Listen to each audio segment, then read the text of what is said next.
বউ যদি অবাধ্য হয়ে বেয়াদবি করে, কথা না শুনে, ইসলাম মোতাবেক চলতে না চায়, কিংবা মাহরাম তালিকা জানা সত্ত্বেও মানতে না চায়, নামাজ ও কোরআন তেলাওয়াত মনোযোগী না হয়, পর্দা করে কিন্তু পরপুরুষের সামনে যাওয়া যে হারাম সেটা না মানে, বাপের বাড়ি খুব কাছে হওয়াতে নিষেধ করা সত্ত্বেও স্বামীর অনুমতি না নিয়ে বারবার বাপের বাড়ি যায়, বেশি কিছু বললে সংসার ছেড়ে চলে যাওয়ার ঝাড়ি মারে, এমনকি অনেকবার বাপের বাড়ি চলেও যায়, সন্তানের মুখের দিকে তাকিয়ে স্বামী বিভিন্ন সালিশ কায়দার সবকিছু মেনে নিয়ে আবারও সংসারে আবদ্ধ রয়েছে, কিন্তু কিছু বললেই অন্য 10টা নারী যেভাবে চলতে চায় সেরূপ স্বাধীনতা চায়। সালিশি বৈঠকে যারা বসেন তারাও নারীকে স্বাধীনতা দেওয়ার জন্য সদা প্রস্তুত, পরিপক্ক, ইসলামী দিক দিয়েও ওই স্ত্রীকে অনেকবার বোঝানোর পরেও বোঝালে কিছুটা বুঝে কিন্তু বাস্তবায়ন কিংবা মানতে নারাজ। বৃদ্ধ শাশুড়ির সেবা করতে চায় না, কিংবা কিছুটা করলেও যে মন থেকে করছে না, শাশুড়িকে মানছে না, সেটা প্রতীয়মান।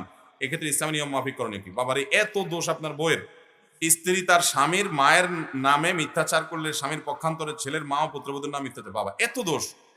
এই পুরুষটা দেখা উচিত এই কেমন ফেরেশতা। কারণ এক পক্ষের কথা শুনে তো বলা কঠিন, এখন বইয়ের কথা শুনলে দেখা যাবে যে সে আবার আরেক লম্বা চিঠি লিখে বসে আছে।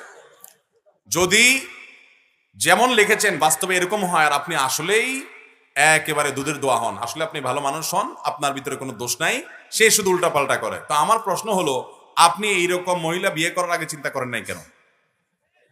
নবী সাল্লাল্লাহু আলাইহি সাল্লাম তো বলেছেন বিয়ে করার সময় দিনদার পাত্রী দেখে বিয়ে করবা। আমরা এখন দেখি যে চেহারাটা ঠিক আছে কিনা, বাপের পয়সা কড়ি আছে কিনা, সামাজিক অবস্থান আছে কিনা, আসলটা দেখি না। আসল হলো দেখতে হবে সে ধার্মিক কিনা, আল্লাহভীরু কিনা। অন্য সব ক্ষেত্রে দুর্বল থাকুক, এই ক্ষেত্রে কোনো কম্প্রোমাইজ হবে না, তাহলে সেক্ষেত্রে এইসব প্রশ্ন আর আসবে না। এখন কথা হলো করে ফেলছেন, বুঝেন নাই, কি করবেন? এর উত্তর হলো শুধুমাত্র শালীর বিচার করে আর দরবার করে হবে না। এটার জন্য তাকে পরিবেশ দিতে হবে, যারা পর্দা মেনটেন করেন, সেরকম ফ্যামিলির সাথে মিশতে দেন, তাদের সাথে সম্পর্ক করেন, তাদের সাথে বন্ধুত্ব করেন, দিনই হালাকায় নিয়ে যান এবং আল্লাহর বিধানটা বোঝানোর চেষ্টা করেন।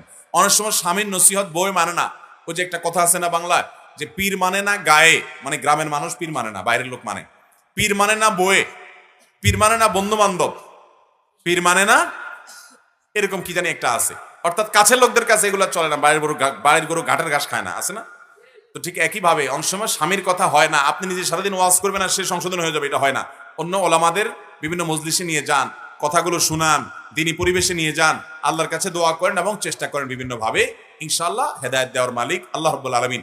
এরপরেও যদি সে অবাধ্য হয়, অন্যায় করে, সে গুনাহগার হবে, আপনার কোনো ক্ষতি হবে না, আপনি যেন জুলুম করবেন না।